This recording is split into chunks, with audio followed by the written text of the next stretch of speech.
This time she had hair spun from a red sunset, skin as smooth as warm honey, and a generous mouth that laughed without moving. She was beautiful, except for her cold green eyes. From the pen of Raymond Chandler, outstanding author of crime fiction, comes his most famous character in The Adventures of Philip Marlowe.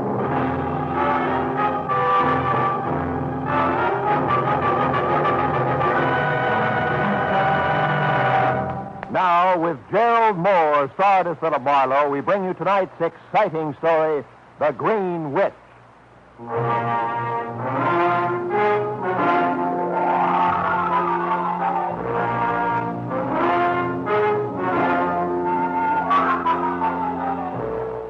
Once upon a time, Halloween had been a day and a night on which mortal man had tiptoed over the face of the earth, holding cold hands with fear and starting at each new shadow which the harvest moon cast. As still another twisted, grotesque goblin thirsting to drink dry a human soul. I read that in a book once. Read something else, too. The Vigil of Hallowmass, as a genuine spook show, had definitely started downhill with the Romans, as did almost everything else. Until now, Halloween has come to mean gate-stealing, trick-or-treat, and, of course, the malpractice of soaping or chalking everything in sight.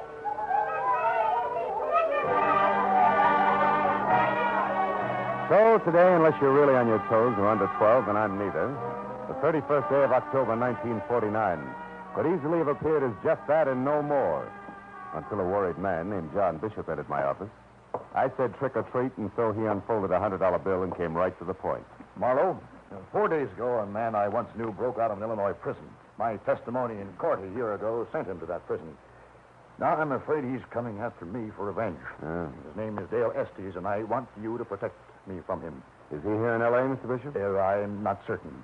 However, this morning, a friend of mine told me of a man in a shabby brown tweed suit who asked about me, but wouldn't identify himself. That's all the description he could give. But here, Mr. Marlowe, here's a picture of Dale Estes. It was in last Thursday's paper. It's a prison identification picture.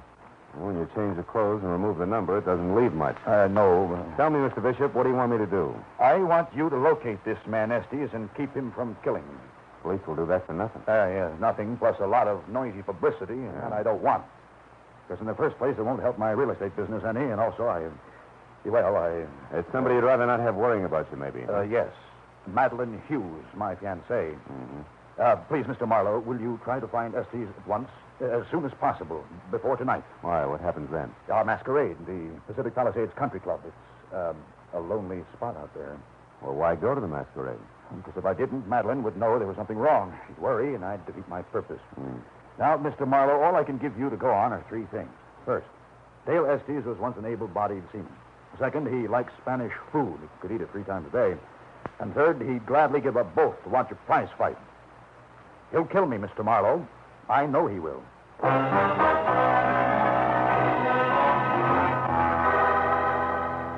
Maybe the magic of Halloween night had something to do with it. I don't know. But when I started looking for an escaped convict who might possibly be someplace in the sprawling city of Los Angeles with murder on his mind, things began to change. First, it was 10-year-old girls prancing around in their mother's high heels, lipsticks, and affectations. Then gangling boys screaming home from school via the Great Mischief route. That much was fun. Then it got dark everywhere. The kids went home and took their laughter with them. And I went looking for Dale Estes. I seemed to meet people who wore everyday faces that I was sure could be masks. People like the old lady who ran a Spanish restaurant located off a crooked alley below the street level. It started with her at the entrance to her damp, cold cave. No, senor. I did not ever see any man like that picture. But if I were you, I would look for him no further. There is death in his face, senor. I know.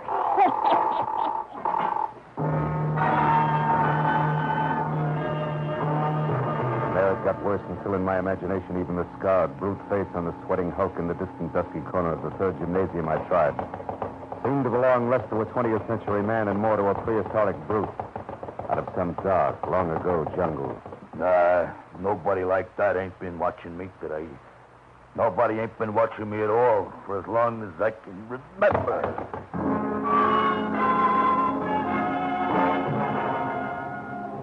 finally, after 2 hours along the Santa Monica fishing piers, 100 withered pounds of ancient mariner staring out to sea had more to say. Yes.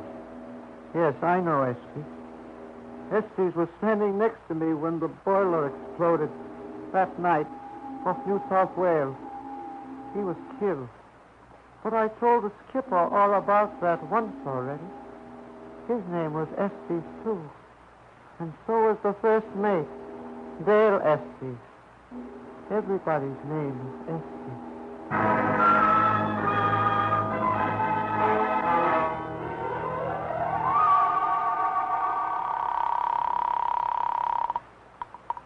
Hello?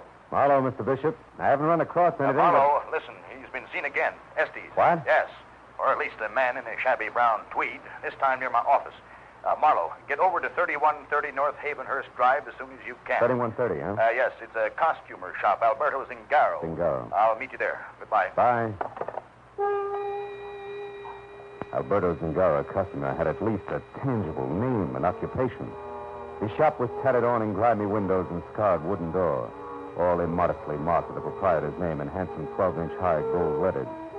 With a card dangling from the front doorknob reading, "Back in 10 minutes, Mr. Alberto Zingaro." There was nothing left for me to do but wait, until from someplace within arm's reach the conversation was declared open. You have a match, please? Yeah, I guess so. Here. When I raised the cup flame toward a smiling face sporting a mid-July sunburn topped by blonde crew-cut hair, I got ready for trouble. It never came. Thank you. Good night. Uh-huh. Keep the change now. Marlowe? Yeah. Marlowe, is that Mr. Zingaro going off? No, just a guy out of matches. Oh. Well, I wonder where Zingaro is. He said everything would be ready and waiting for both of us. Me as Mephistopheles and you. Just a minute. We said nothing about me going to that masquerade, Mr. Bishop. Not a word. Mr. Marlowe, please. I'm sure Estes is going to try to get me tonight. Yeah, I know, but when you want... Gentlemen, good evening. I'm sorry to be late, but there was a costume that had to be delivered. Mr. Zingaro, this is Mr. Marlowe, the gentleman I called about. Oh, yes. You'll be able to fit him all right. I don't know. It depends, Mr. Bishop. On whether or not I'll stand still. Oh, Marlowe, please. Now, I'll pay you anything. I know, but I... Okay. Fine. Wonderful. Zingaro, open the door. I am. Now, where is that light switch? Oh, yes. There. And now, here is your costume. This is my costume? Yes. You like it? You do. Oh, no, it's pretty grotesque, even for Mephistopheles. A beast with wings. My finest creation. It will surely bring you the first prize at the masquerade. A fiery bear's head, horns and all. It is as Faust saw the devil, the Lord of Darkness. And look, hunched high on your back, a black wing. You pull this cord here, and the wings flap. And as for you, Mr. Marlowe, now let me think. Something you can whip up quickly, Zingaro. Now, look, Marlowe, I'd appreciate it if you'd stop on your way to the club and pick up Madeline. It's yours, your fiancée? Yes, pick her up at my place. 2341 State Law. 2341. Gentlemen, I have just the thing. Today, Mr. Marlowe. Tonight, Count Alessandro Cagliostro, 18th century impostor, criminal, and lover par excellence. That's me.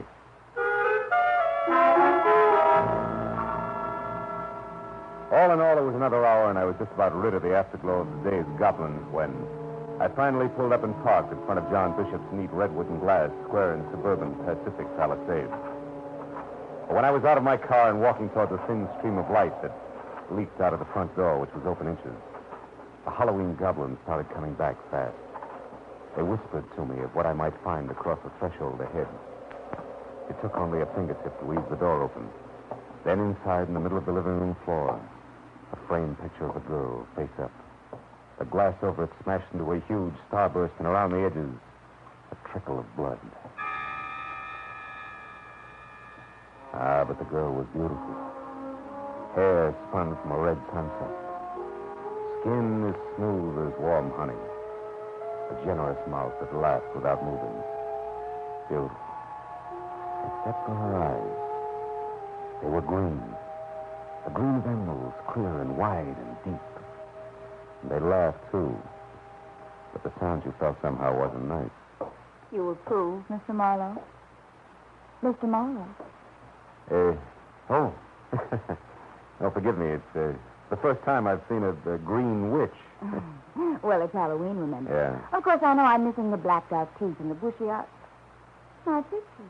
What happened to it? Oh, it's probably the wind. What? But if I may, Count Alessandro Cagliostro awaits your pleasure. Oh, Oh. Oh, that's you. Yeah, that's me. Oh, how nice. And how handsome for so bad a man. All John said was you were an old friend. Your arm, please, Count dear.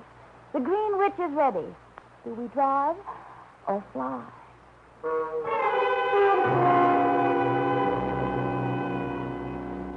Satan himself couldn't have done a better job in the West Palisades Country Club. The building, which was long and pasted too close to the edge of the cliff that plummeted 200 abrupt feet to the churning sea below, was flooded in a sickly green light, while skeletons in the trees, hanging in the restless wind by their narrow necks, danced a shadowy jig to the accompaniment of the crashing surf. A long, narrow path which ran along the cliff's edge leading to the country club entrance was labeled Dead Man's Walk, and every 50 feet a life-size dummy of an infamous man perched on the balustrade and stared blindly out to sea. Somehow, you couldn't quite laugh. However, inside, life was more pleasant. The lights were brighter, the costumes 5 parts fun to each part fear, and Madeline was a little prettier than possible. And when she marched me up to a grande dame who was dressed as Marie Antoinette, but who was wide enough to have also passed for 4 of the ladies in waiting, I couldn't make my eyes let go. Oh, Mr. Marlowe! Your Excellency. As a lady of the reception committee, I welcome you to our club. I said I welcome you to our club. Excuse me. I mean, thank you. I'm sorry. I was looking for a friend, a beast with wings. Oh, that one. John's over there near the punch bowl. Has been ever since he got here. Oh. Over there, a giant-sized rum bottle for a costume. Quite appropriate, my dear. The only demon the gentleman on the inside knows is rum, believe me. And if it only... Oh, pardon me, newcomers. No wonder Marie Antoinette was executed. Look, that man in armor, the one with the hump on his back, heading for the veranda. He's early, too. Uh-huh. The gentleman's the notorious Duke of, Gloucester. No historical hero. He looks perfectly ridiculous with that beach boy complexion. Yeah. And crew cut. Madeline, you haven't powdered your nose yet, huh? But it doesn't need it. Oh, yes, it does. Honest, honey, besides, I need a breath of fresh air. I feel faint. All around the town. If I fall down and break my crown, I'll bet I'll never spill a drop. It doesn't rhyme. No. Hello. How are you? It is not. I just fell down and broke my crown, but never spill a drop.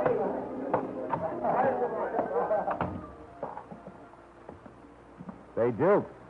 Yeah? Duke, I'd like to talk to you a moment, please. What? Talk to me?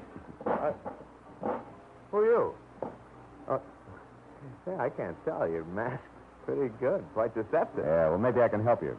For one thing, I'm an international villain of sorts, but another, just a nice run-of-the-mill guy. The kind who'd never refuse a stranger a light, remember? What?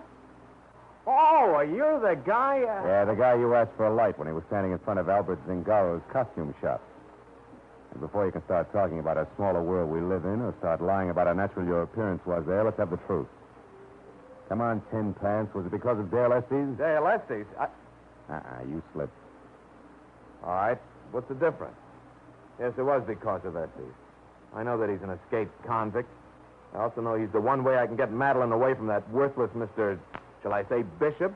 Or would you prefer the full name, John Estes? Bishop and Estes are related? Yeah, like in brothers. Oh. Thanks, Duke. I'm much obliged. Hold on. Where do you think you're going? Keep your hands off, Iron Man. Your face is hanging out, you know. You'll not interfere. Not if I have... Get your hands off!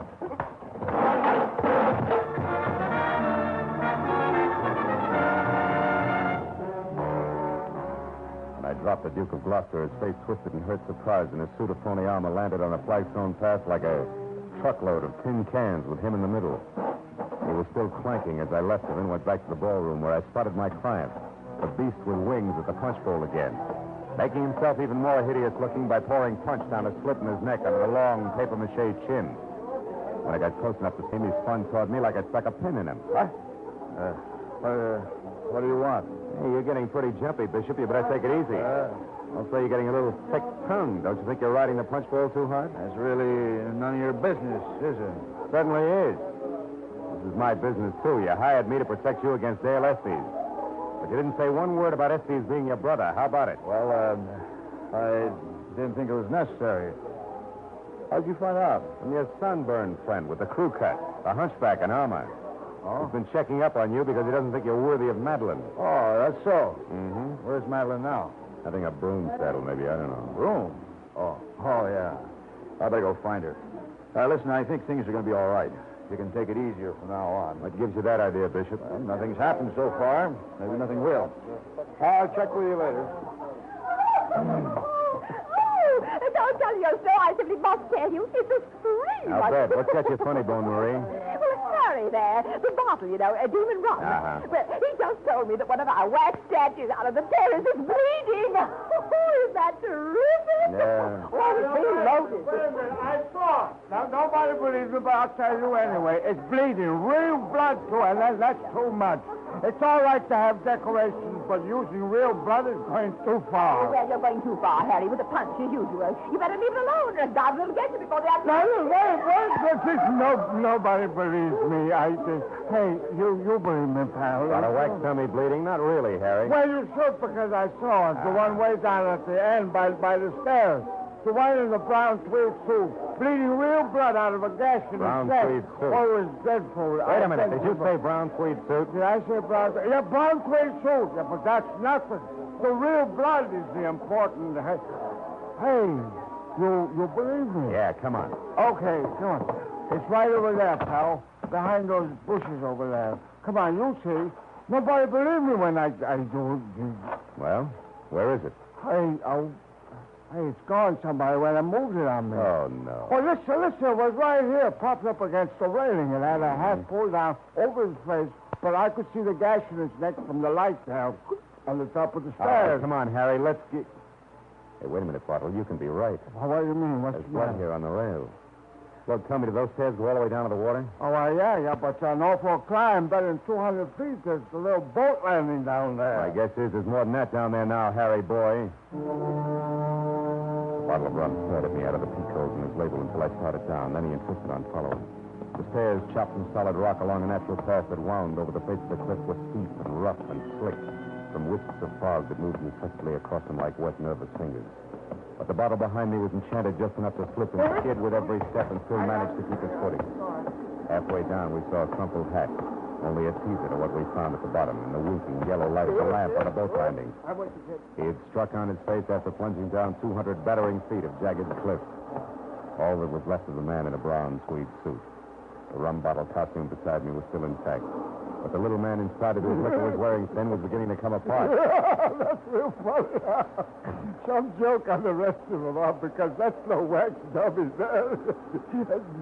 Oh, hey, that's a real man. It was a man. I don't feel very Pull yourself well. together and give me a match. Yeah. Boy. Yeah. Fall like that can do a lot to a man's face. Hey, this guy looks familiar to me. Well, from the back here, he looks like John Bishop. He should. It's his brother. I wonder Bishop figured things would be okay from now on. Huh? What do you... Hold it, listen. What's the matter? I didn't Shut up, will you? I didn't hear. Yeah, somebody's coming down the stairs. Get over there out of sight and keep quiet. As I made for the foot of the stairs, I looked up in time to see a hunchback monster in armor, half hidden in the writhing yellow mist, duck back from the edge and ease himself down the stairs. It was the Duke of Gloucester again, asking for another punch on his suntan jaw. So I took the slippery steps two at a time as far as the first blind corner where I found out that he beat me to it.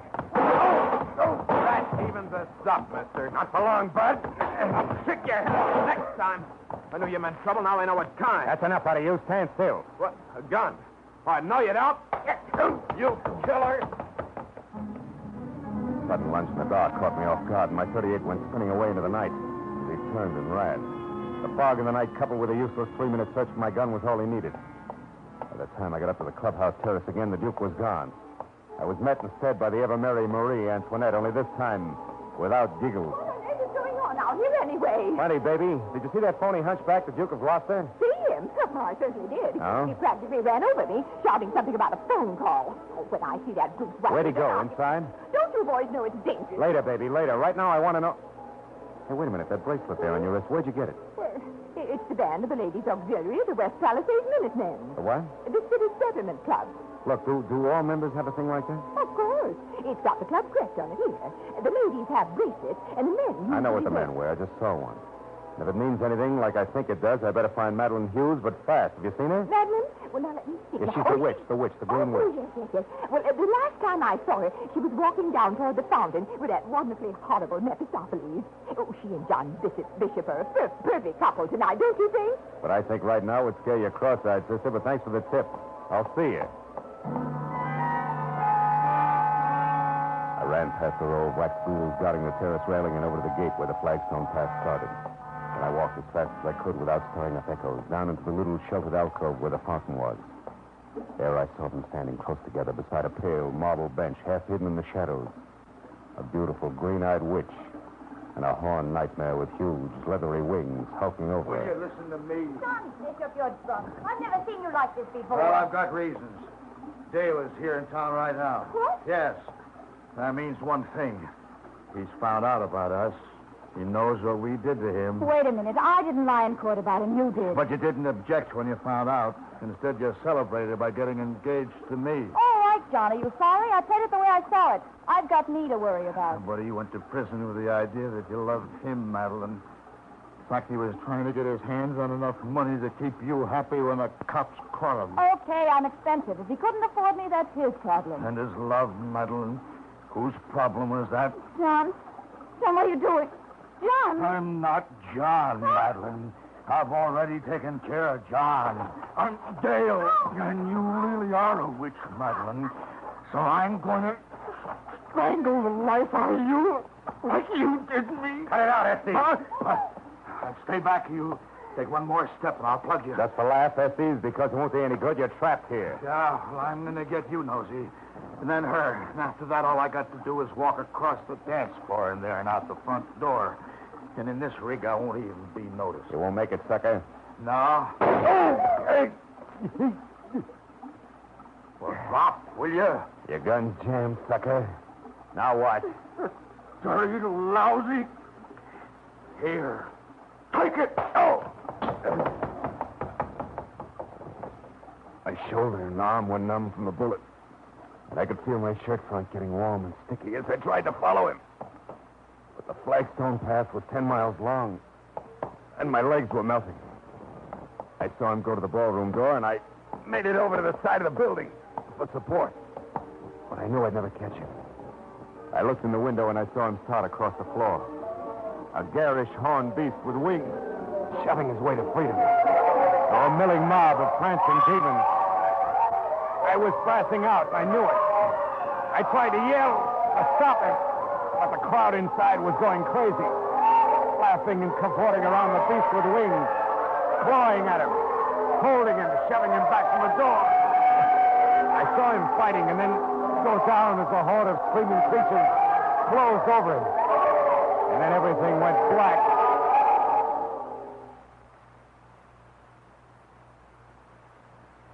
Marlowe? Marlowe? Are you awake, Marlowe? I won't stay long. I just want to thank you for saving Madeline's life. Oh, Duke of Gloucester, huh? Well, I'm really just Bruce Wiley. The doctor said... Doctor, what is this? Where am I? Santa Monica Hospital, Marlowe. You were shot, remember? 4 hours ago at the Halloween party? Oh, yeah. Dale Estes. You got away, huh? Got away? No, he didn't. I just came from police headquarters where Estes confessed. Want me to tell you about it? Yeah. As far as I'm concerned, I dreamed it. Well, Estes killed his brother, John Bishop, out in the terrace before the dance began. He traded his brown tweed suit for Bishop's Mephistopheles costume so he could move around inside. Yeah, that's right. Almost was caught there by little Harry, the rum bottle, remember? Mm-hmm. But when the coast was clear, Estes threw the body over the cliff and went in to dance in Bishop's Mephistopheles costume. Fine Madeline, yeah. Now, look, I know this already, but after he shot me, it was a cinch to escape. That's where it gets fuzzy. What happened then? Brother, as handsome a piece of irony as I've ever seen. The Mephistopheles costume that Bishop wore... Don't tell me. Yeah. won first prize. That's all. The crowd wouldn't let Estes leave until he received the award and unmasked. Oh, it's quite a scene. Police I called when I thought you were a killer showed up to take him away. Then we found you and Madeline out on the terrace and brought you here. And a happy Halloween to you, too. How's Madeline? Fine, thanks to your efforts. She's waiting outside now. I'll send her in, huh? She's awake now, Madeline. Oh, okay. Don't wait for me, Bruce. Hello, handsome. Hello, beautiful. Your throat's bruised. Yeah, it could have been worse. You figured it out just in time. Dale even had me fooled. His voice was so good. How'd you manage it? No, the corpse was wearing a wristwatch band from the Palisades Minutemen Club. It gave me the switch. When I knew it was Dale in the costume, I figured his only reason for impersonating his brother would be... And you didn't even have a gun when you cut in on him. That took a lot of nerve, handsome. Thanks. Don't mention it. Would you get the lights as you leave? Not so fast. You heard some pretty bad things about me tonight, and probably thought up a few of your very own. Matter of fact, I did. You got that kind of face. Cast spells. Better be careful with it, baby. Now, will you catch the lights on your way out, please? In a minute. I'm going to tell you something first. I've been sent scared into me tonight, and I've been thinking things are going to be different from now on. Yeah? Who's next, Bruce Wiley? I haven't decided. But whoever he is, Marlowe, he'll be the only one, and he'll know exactly where he's headed. Does that help? I'll have to see it happen first, baby. Okay. I'm going away for a while, but I'll be back. Watch for me next Halloween. Handsome. Yeah, would you catch your lights? I'll catch the lights on the way out. Bye, dear.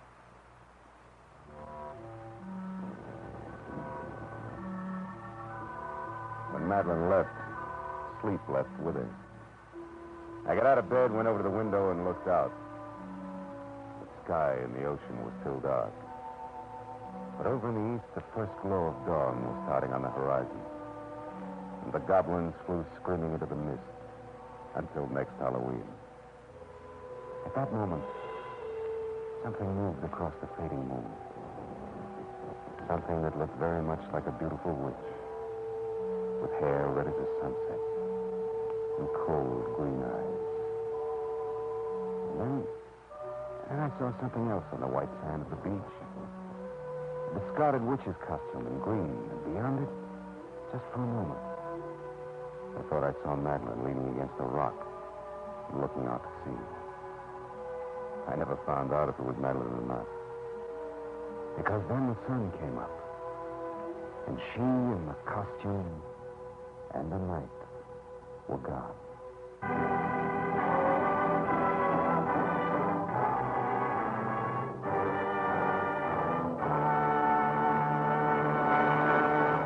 The Adventures of Philip Marlowe, bringing you Raymond Chandler's most famous character, star Gerald Moore, and are produced and directed by Norman MacDonald. Script is by Robert Mitchell and Gene Levitt. Featured in the cast were Eve McVeigh, John Daner, Paul Frees.